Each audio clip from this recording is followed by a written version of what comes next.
Hi everyone. तो आज मैं एक बुक पढ़ रही थी और मुझे एक थॉट बहुत इन डेप्थ तक टच किया। So I thought to share with you my people that is one day this mountain will be behind you but who you become in the process of getting over it will stay with you always. तो कहा जा रहा है कि mountain जिसको आप achieve करना चाहते हैं, एक्वायर करना चाहते हैं, एक दिन वो आपके बिहाइंड होगा, लेकिन आप उस माउंटेन को अचीव करने में खुद क्या बन जाते हैं वो आपके साथ जिंदगी भर रहने वाला है। पहले समझने की कोशिश करते हैं कि ये माउंटेन है क्या।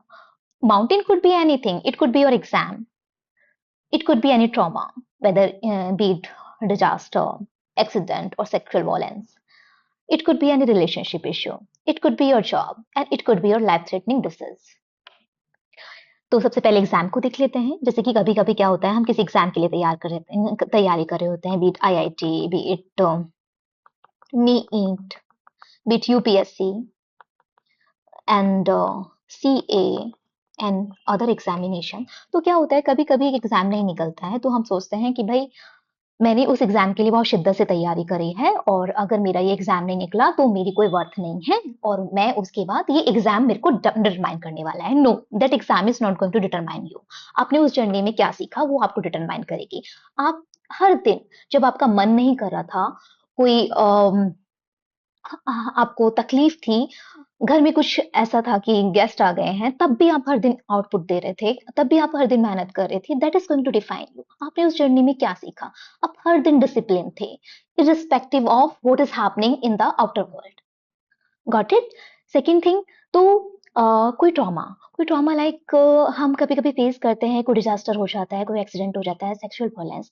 जैसे कि दशरथ मांझी के साथ भी ट्रॉमा हुआ था ना, जब उन्होंने अपनी वाइफ को लॉस्ट किया था। तो उन्होंने क्या किया, उन्होंने अपनी उस एनर्जी को, वो जो एनर्जी थी, उस एनर्जी को एक कंस्ट्रक्टिव मैनर में यूज किया। तो वो ट्रॉमा आपको डिफाइन नहीं करेगा, लेकिन आप उस ट्रॉमा को जब आप सफर करते हैं, उस प्रोसेस में आप क्या स्टेप लेते हैं, that is going to determine you, that is going to define you. Second thing, it could be any relationship. कभी कभी होता है कि ब्रेक डाउन हो जाता है, ब्रेकअप हो जाता है, तो उसके बाद आप क्या करते हैं कि किसी और बॉय या गर्ल को चैट करना शुरू करते हैं, या फिर अपनी उस एनर्जी को अपने कंस्ट्रक्टिव वर्क में यूज करते हैं, अपने इनर वर्क में यूज करते हैं कि हाँ ये मेरे साथ हुआ, लेकिन अब मैं क्या करूंगा, क्या क्या ऐसा चीजें थी जिस पर मुझे काम करना चाहिए, मैं खुद की ग्रोथ पे काम करूंगा, खुद की इवोल्यूशन पे काम करूंगा। It could be your job. ऐसा हो सकता है कि आप जिस जॉब में वर्क कर रहे हैं वहां पे आपको वो रिस्पेक्ट नहीं दी जा रही है, वो अप्रिशिएशन नहीं दिया जा रहा है जो आप डिजर्व करते हैं। इट कुड बी कि लाइक आप काम कर रहे हैं और क्रेडिट कोई और ले जा रहा है, तो आप क्या करेंगे, उस चीज को कैसे डील करना है, वो चीजें आपको डिटरमाइन करेंगी।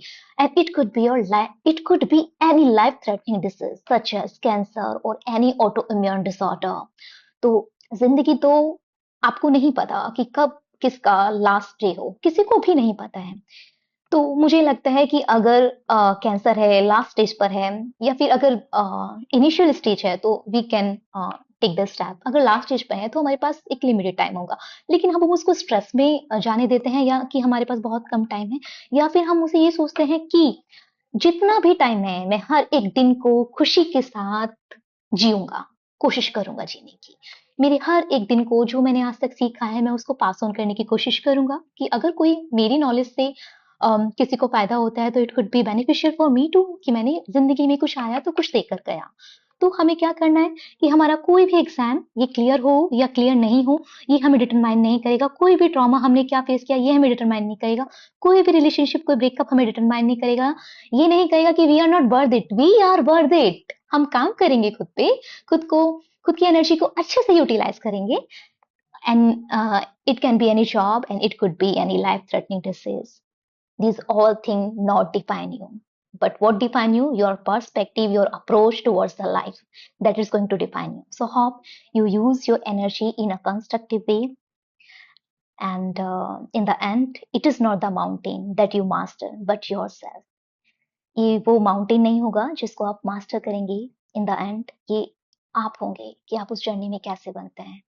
कोई ट्रॉमा फेस किया था, उसके बाद आप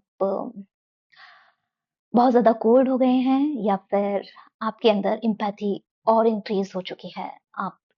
आप इंसानों से प्यार करना सीख रहे हैं उस प्रोसेस में, या फिर इंसानों से नफ़रत करना सीख रहे हैं। That is going to define you. So be empathetic, be loving, take care of yourself, and I love you, my people. Thank you for listening me patiently.